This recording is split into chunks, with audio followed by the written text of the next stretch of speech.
like to welcome everyone to the Concord Bookshop. Today we're very pleased to have a neighbor of ours, Tracy McArdle. She's currently living in Carlisle, and she's here to read and discuss her newest book, Real Women Eat Beef.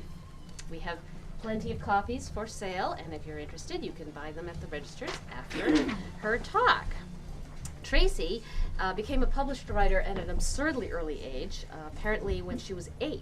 Her poem, I Like Winter, was printed in the Bedford Minuteman. She went on to have an illustrious career in the entertainment and public relations industry, working for, among others, Ted Turner at Turner Broadcasting, 20th Century Fox, and Sony Picture Entertainment. Naturally, this has allowed her opportunities to work with the likes of Richard Gere, Madonna, Brad Pitt, Meryl Streep, Spike Jonze, and the Goodyear Blimp, among many, many others. And when she left LA for New England, she started writing more seriously, and she has subsequently been featured in the Boston Globe, WCVB TV's The Chronicle, and the Carlisle Mosquito. So I also want to mention that she will be appearing at the Penn New England Eros Night, which is going to be happening at the Paradise Lounge on Valentine's Day evening, correct? And you can find out more about that at her own website, which is www.tracymcardle.net. So would you please help me welcome Tracy McArdle?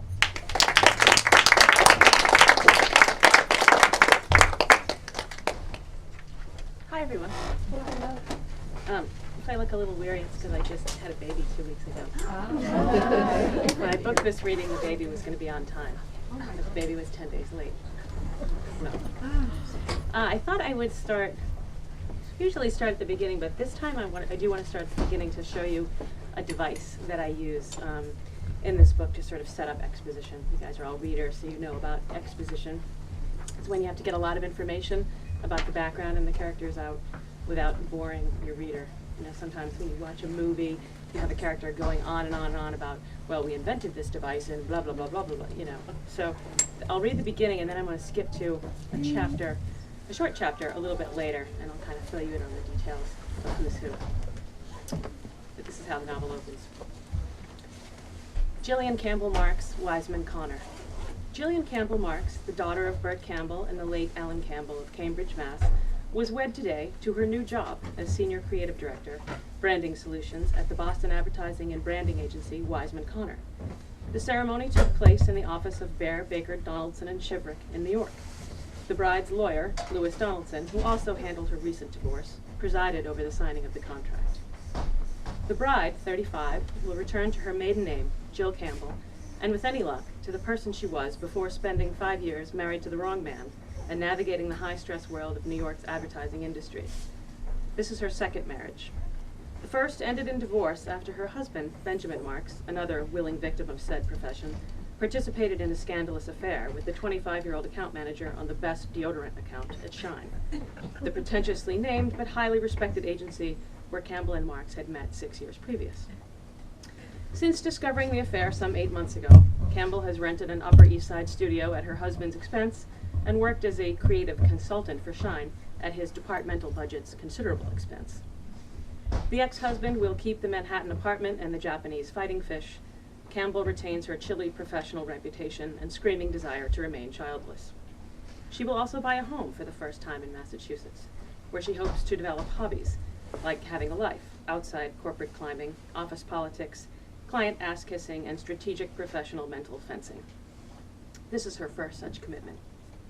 The groom, Wiseman Connor, is an award-winning creative advertising and branding agency, run mostly by aging white men who want to keep their jobs until their stock options mature or their contracts expire, or until the agency is bought by a major international media holding company, whichever comes first.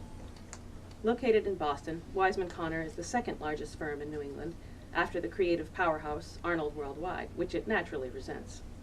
Wiseman Connor enjoys a reputation for great benefits and a progressive work-home program designed to help employees find that healthy balance between work and home for those who make the distinction. The people of Wiseman Connor consider themselves intelligent and inspired, and it says so in their corporate capabilities PowerPoint deck. This will not be the firm's first marriage. Jill couldn't be happier. So that's kind of the setup, which I obviously based on the New York Times wedding announcement. So you get sort of all the background. She's leaving New York, leaving her divorced husband and the Japanese fighting fish, and starting over in a small town in Massachusetts and working in Boston at a new agency. So now I'm going to just skip to chapter 12, where she started at the agency and she's found out that she's not going to be working on the sexy convertible account, but she's going to be working on a beef account. And she's been sort of forced into this dinner with the new client. I'm just trying to figure out who else you need to know. Her husband, or her father rather, has a restaurant called Ellen's in Cambridge, and the agency has scheduled the dinner at Ellen's, thinking that she'd be more comfortable, but now she feels sort of awkward because her father is going to be serving this new client the dinner. Her father is also almost engaged to another woman, not Jill's mother. Jill's mother is deceased, and Jill doesn't really like her very much. She's named Bridget, and she sort of wears a lot of perfume and the wrong color lipstick kind of thing. So this is the chapter where they're going to the client dinner. Ellen's hadn't changed much since Jill had been a child, really, but over the years, Bridget had added her unique touch of ethnic warmth to its New England wasp chill. A livestock portrait here, an earth tone there, a few well-chosen candles and softened lighting, and as much as Jill hated to admit it, it had worked. The place felt updated without having been forced to evolve. It had finally come of age. It was still a modern Boston Italian-inspired bistro with a touch of upscale continental. The standard dishes were still there: mussels puttanesca, milk-fed veal scallopini, wild Maine lobster fra diavolo, and the best cannolis outside the North End. These days, Bert, that's Jill's father, Bert was also offering fire-roasted tomato soup and tricolore salads with freshly shaved Parmesan, triple truffle risotto, chilled shrimp, fennel and papaya salad, rosemary mint lamb chops, and garlic broiled free-range game hen with green onions and a fig reduction. But it was still Ellen's, and as Jill drifted through the red velvet curtains of the restaurant's foyer with the entire Fryman Meats account team behind her, she inhaled the rich scents of her father's kitchen and felt both instantly at home and profoundly alone. This was the first time she was dining as a Boston divorcee. She breathed in the faint smell of garlic and looked around. As usual, Bridget and her perfect hands were at the podium. She looked, to Jill's dismay, spectacular. "Jillian, we are so glad you've come." "We," thought Jill weakly. She and my father are a we in the restaurant named for my mother. "Where else would we go?" boomed Stan, stomping his LL Bean boots on the entry mat with a big cursive E on it. All the guys are the account guys. "The chops are meant to be the best of Boston," said Trevor, giving Bridget a once-over that made Jill uneasy on several levels. The account team began disrobing their winter layers and squabbling over the limited coat hooks until Bridget effortlessly moved in with a seasoned grace and had the coats hung and cocktails served within 2 minutes. A lot of things had changed about advertising since its heyday in the 70s, but one thing hadn't: these people loved to drink. Bridget advanced with a glistening mauve smile, and Jill allowed herself to be embraced by her flaccid hug. "So nice to have you here at last." Bridget's voice poured from her mouth like rich chocolate, clinging to vowels and drizzling over consonants with a sleepy sensuality. "Your father is in the kitchen." She led them to tables 1, 2, and 3, artfully arranged together in the corner window overlooking snowy Mass Ave. At the head of the table sat their new client, Dick Fryman, all 300 frowning pounds of him, 15 minutes early and nursing a scotch on the rocks. Next to him was, Jill assumed, Jeff Langley, Fryman Meats VP of Marketing, and a man, it looked like, whose ulcer was winning. "Can't believe you're as thin as you are, Jillian, growing up eating here," Stan nattered as he shuffled across the dining room, having not yet noticed Fryman. "I've been coming here for a decade, and you can see what it's done to my figure." Trevor let out a generous chuckle, while Brian McLaughlin, Wiseman's overworked 40-something group account director for Fryman Meats, had the color suddenly drained from his face. Seeing Fryman, he realized with horror the client had not only beat them there, but had been kept waiting. Teddy Wiseman, he's the president of the agency, Teddy Wiseman lunged for Fryman's hand, a bulging loaf of white bread with 5 stout sausage fingers poking forth. "Dick," Teddy Wiseman barked pleasantly, "how long have you been here?" "And I thought we were early." Dawn nudged Jill in the ribs and jokingly whispered, "Blistering barnacles, foiled again." Jill smiled distractedly. She was still taking in the sight of Dick Fryman and her father's restaurant. He'd already polished off half a basket of rolls. How her father hated people who didn't know how to eat bread properly with a meal. Fryman snorted audibly, and Jill thought of Wilbur from Charlotte's Web. Somehow appealing, mildly cute, but still a pig. You people are never early, I've told you a million times. His voice was gruff, but his huge pink face was smiling. Down south we have a word for that, he challenged. Trevor took the bait, edging for the seat next to Fryman. Yankee time? Rude, corrected Fryman. But you're still the best branders in the business, so we can put up with it. He looked accusingly at Langley, who nodded vigorously. Jill suddenly felt very tired. How many client dinners had she endured over the years? This was going to be a long one, she could tell. She grabbed Giovanni, Ellen's distinguished and ancient head waiter, who instantly recognized her and smiled warmly. "Jillian," he cooed, planting a kiss on her cheek. "Welcome home." "Oh, Gio, help me get through this," she whispered. Two bottles of the Pra Suave and 3 of the Chianti, she pleaded. And Scotch refills all around, she added as he bowed dramatically, winked, and disappeared to the wine cellar. Stan grabbed her elbow a little desperately. "Dick, I think you know everyone here except Jill Campbell, our latest addition," he announced, sending Jill forth like a sacrificial lamb. "It's a pleasure," Jill purred professionally, leaning across the table as her ears listened for the sound of her father's footsteps. He always greeted important parties personally. Where the hell was he? "This here's Jill's daddy's restaurant," added Stan, beaming proudly. Jill's daddy? From the corner of her eye, she noticed Dawn controlling an explosive giggle. All new business people carried the same gene. No effort was too degrading to make the client feel you were kin. "That explains the complimentary Johnny Walker, I suppose," Fryman commented, not unkindly. "Thanks." He thrust his glass in the air with a shove, spilling some on Langley. "Of course, I would have preferred J.D. Neat." "It's nice to meet you," Jill said. "I've been studying your business challenges for the past couple of weeks. And your considerable health challenges for the past couple minutes," she thought, with a dose of nausea. Fryman eyed her from head to toe and smiled wolfishly. "So," he said, "you're the one they got from New York, huh? Sprung you out of the fancy pants agency after your husband got caught diddling the help?" There was a general pause at the table as this comment was digested by 7 men and 1 woman. Jill's mouth opened and she stole a glance at Dawn, suspecting he'd fed Fryman that little tidbit at some point. Okay, this was a test, the boys' club initiation ritual she was familiar with, and Fryman was waiting for her response. Trevor dove into the ugly space as he pulled out a chair for Jill. "We're very fortunate to have lured Jill from New York," he began in earnest. "She has a great reputation in the industry, and we're pleased to welcome her to Boston." Jill stared at the portrait of a beefy New Hampshire steer directly above Fryman's head. Why was this happening? They hadn't been there 5 minutes, and already her ugly divorce was the topic of conversation, and she'd been humiliated in front of a client. And, Trevor was going on in that account service saccharine purr, "I think there's a city full of eligible men who are delighted she's here, though I'm quite certain all her energy is focused on this account." This account. The Swedish convertible was supposed to be her account, not the beef company with the boss hog CEO. She smiled weakly, defeated, realizing with a rising panic that there would be no ordering the portobello burger tonight. Trevor met her gaze with glistening green eyes, and she saw something there she didn't like.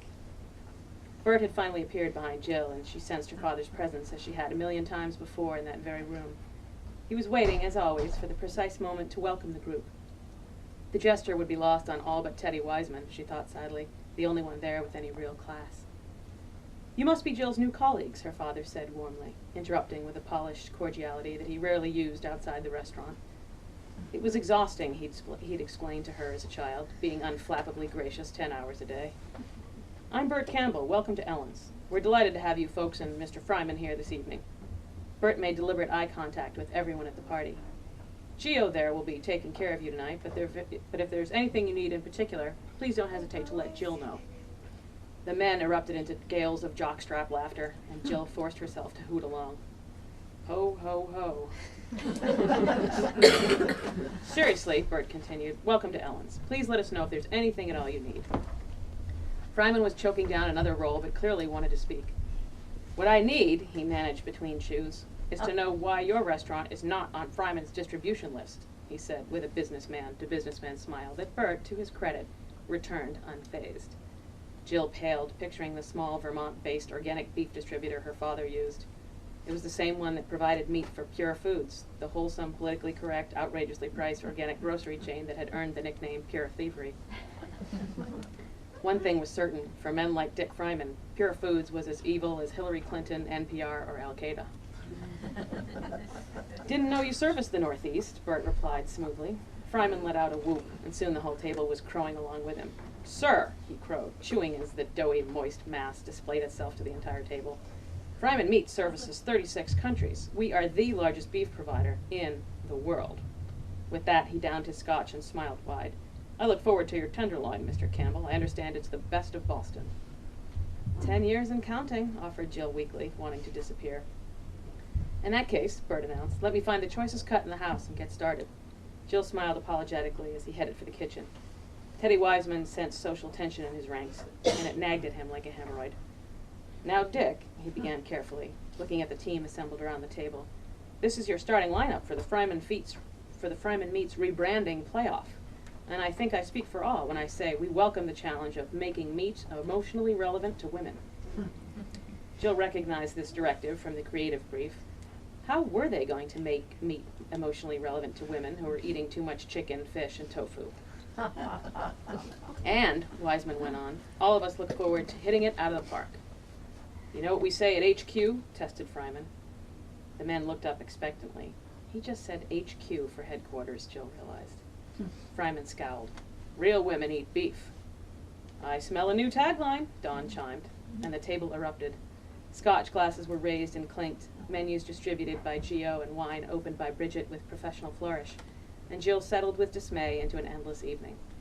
What neither Fryman nor anyone else at the table knew, of course, was that Jill Campbell, creative branding superstar charged with saving the world's biggest beef provider from cultural irrelevance and financial ruin, didn't eat beef, and hadn't in years. It wasn't any kind of fanatical statement, she just plain didn't like it. It was only the first of what she feared would become a long list of daily hypocrisies. The Fryman Meats account. The agency had planned this for her all along, she realized with a sinking feeling. The Sven convertible assignment was never going to see the light of day. Already the account had shrunken to local media buying. The co-op group was running standard newspaper ads for local dealerships for the car. That was it. No new creative, no award-winning branding campaign, no summer blockbuster movie tie-in, no marketing partnership with The Gap. She would be marketing meat to housewives. This certainly hadn't been part of the post-divorce master plan. But she was here now. What choice did she have but try to make it work? She prayed that Ben and everyone at Shine wouldn't find out about her latest campaign. Steak all around? Stan addressed the table. The room was getting louder. Ellen's was coming to life. Let's start with the carpaccio, Trevor suggested. Jill grabbed her scotch and drained it, staring outside at the snow collecting on parking meters like cotton wads on a nativity set. She wondered what Jasper and Helen were doing. Jasper and Helen are her goats. So that's that chapter. So you can see how, in the beginning, you always want to, or I always want to, I did this with my other book too, if you can, to get some of the exposition stuff down, it's fun to have a little device like a announcement, or my other book I did, call sheets. It was a Hollywood person and they had call sheets, and so you had a record of everyone that called and everything they said, and it's kind of a fun way in a couple of pages to get your reader familiar with what the story is without having the characters talk a lot about what the background is, and oh, my divorce, and oh, this, and oh, the new job, and sort of get it all down there in a couple of pages. So it's kind of fun.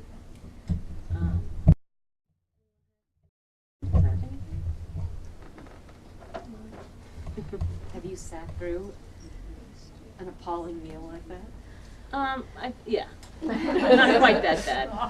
But at one place I worked, there was a male client who insisted upon kissing every female business person on the lips as a greeting, and you would try to give the old cheek swing, and he would dodge and make the effort.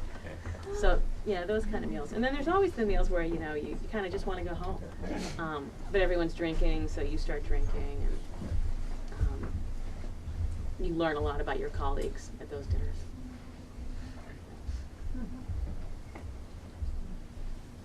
Did you start working on this as soon as you moved here? No. When I moved here, I was finishing up my first novel, and when I sold my first novel, about 6 months after I moved here, they offered me a 2-book deal. So I thought, great, you know, not really knowing what the second book would be at all. But then I realized that, you know, working full time and promoting a novel and having to write a second novel, I really didn't have the time or energy to research another field. I mean, I'd love to write about being a marine biologist or a doctor or, you know, a teacher, but if you're not familiar with those worlds, you have to spend a lot of time learning about them and researching them. So I cheated, you know, because I work in advertising, so it was easy to sort of take some characters and have them based on little tidbits of people that I really knew, and just kind of made up the story as I went along. Hi, Tracy. Hi. Okay. How do you find time? I know you work full time. So how do you find time to write?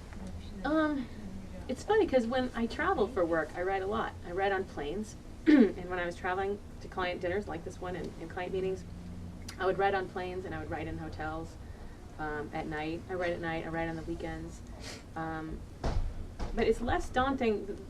The second book was a lot less daunting because through my first book, I figured out how to do a novel, and I figured out that I had made a terrible mistake by not doing an outline first. So for this book, I did an outline. I sort of mapped out the story, wrote down the chapter breakdowns. I wrote biographies for all the characters so I knew who they were. So by the time I sat down to write, I could say, okay, I have this chapter, this is where we have to go through the divorce. And I could do it in like an hour. Whereas if I just sat down and said, okay, time to work on my novel, that's really daunting. But if you have sort of a map and like an assignment, step-by-step guide, it's a lot easier to get a lot done in a shorter amount of time.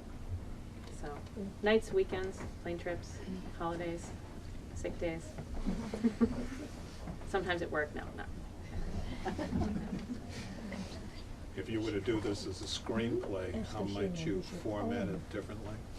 In terms of character development and scenes that you would create? You know, I've written a couple of screenplays from scratch, but I've never adapted anything. And I think that's pretty challenging because in a screenplay there's not one word that's wasted. You don't have time to be literary at all. And there's computer programs that teach you, that format the screenplay as far as dialogue, and so you kind of have to go through and pick out the main points, I think, of the story arc and the character arc. The beginning, the middle, the end. What happens here, how does the character change, what's the turning point? And there's a great book by this guy, Robert McKee, called Story. He's made millions giving these seminars on how to write screenplays. And it's a very, very strict formula of, you know, by page 30 you have to have done this. By page 45 you have to have set up the B plot line. So I think it would be pretty challenging, but there is a formula and there's a way to do it. You have to pick out the most important things in the story, and unfortunately with a screenplay leave out some of the things that might be a little bit more literary and maybe a little bit more poignant for the sake of economy. It's a completely different medium. Is there another novel on the rise? I'm taking a little break. I'd like to write another one. I'd like to write something that isn't really marketed as just chick lit, but that's a novel sort of for everyone. I was really lucky to have gotten, to be able to write 2 books for one publisher, but the chick lit, for anyone who doesn't know, I'm sure you all do, but sort of women's fiction, writing about relationships and work, has kind of faded, and it's not as popular as it was when Bridget Jones came out and Jennifer Weiner's books. So I'd like to do something else, but I don't really have any ideas. So if anyone has a great story or a great character, I'd love to hear it. I'm fresh out of ideas. I'm tired.